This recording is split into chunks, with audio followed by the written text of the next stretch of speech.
حضرت سیدنا عیسیٰ علیہ السلام کہیں جا رہے تھے تو آپ کا گزر ایک قبرستان سے ہوا۔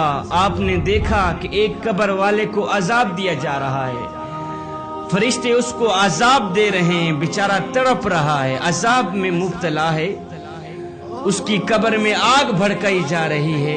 اللہ کے نبی یہ دیکھتے ہوئے آگے چلے گئے، کام کر کے جب واپس پلٹے اسی قبرستان سے آپ کا پھر گزر ہوا تو آپ نے دیکھا، دیکھ کر حیران رہ گئے کہ جس قبر میں آگ بھڑکائی جا رہی تھی اب اس قبر میں گلاب کے پھول اگے ہوئے ہیں، اس قبر میں نور ہی نور ہے۔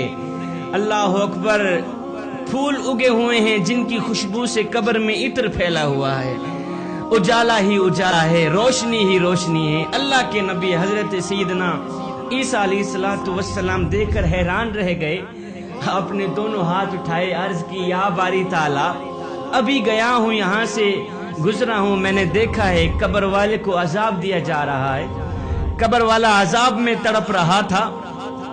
تھوڑی دیر کے بعد جب میں واپس پلٹا تو کیا دیکھا کہ وہی قبر والا جنت میں ٹہل رہا ہے۔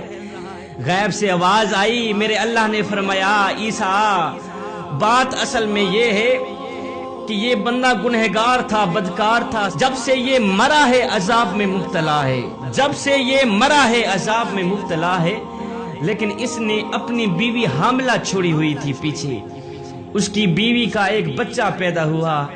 اللہ اکبر، بچہ تھوڑا بڑا ہوا تو بیوی نے بچے کو مسجد میں بھیج دیا۔ آج حافظ صاحب نے بچے کو بسم اللہ الرحمن الرحیم پڑھائی ہے۔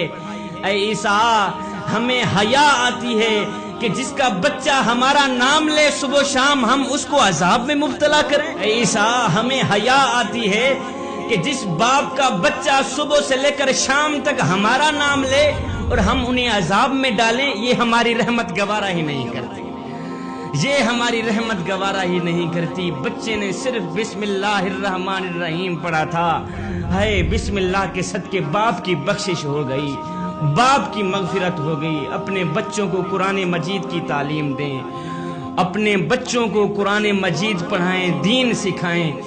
اللہ اکبر، اولاد نہ مل رہی تھی نا، بے اولاد تھا باپ، گیا درباروں پر، اس نے منتیں مانی، بابا جی اللہ تعالیٰ مجھے اولاد دے، دعا کرتا رہا ساری زندگی، اللہ مجھے اولاد دے، کافی زندگی ہو گئی ہے، عمر گزر گئی ہے، اللہ نے اولاد نہیں دی۔ خیر کسی بزرگ نے اس کے حق میں دعا کی تو اللہ تعالیٰ نے دعا قبول کی، اس کو ایک بچہ اللہ اکبر عطا کیا، ایک بیٹا عطا کیا میرے اللہ نے۔ بیٹا آج چھوٹا کل بڑا، سکول میں جانے لگ گیا، کالج میں جانے لگ گیا، یونیورسٹی میں جانے لگ گیا، اس نے ایم اے کر لیا، کافی تعلیم حاصل کر لی۔ اللہ کا کرنا ایسا ہوا کہ بیٹا بیمار ہو گیا، اتنا بیمار ہوا کہ ڈاکٹروں نے بھی جواب دے دیا کہ اب یہ نہیں بچتا، اس کی زندگی کی جو ایک دو سانسیں ہیں آخری رہ گئی ہیں، یہ نہیں بچتا، اس نے اپنی عمر میں جو کچھ کھانا تھا کھا لیا ہے، جو کچھ پینا تھا پی لیا ہے، اب یہ نہیں بچتا۔ باپ اپنے نوجوان پڑھے لکھے بیٹے کو گھر میں لے آیا، مایوس ہو کر بیٹا چارپائی پہ لیٹ گیا کہ اب میں نہیں بچتا۔ اللہ اکبر، موت کا انتظار کر رہا ہے، موت کا انتظار کر رہا ہے کہ ابھی آیا موت کا فرشتہ، ابھی آیا موت کا فرشتہ، ہے آخری وقت تھا، موت کے قریب تھا۔ بیٹا رو کر کہنے لگا ابو جی ذرا میری ڈگریاں تو میرے پاس لے کے آئیں۔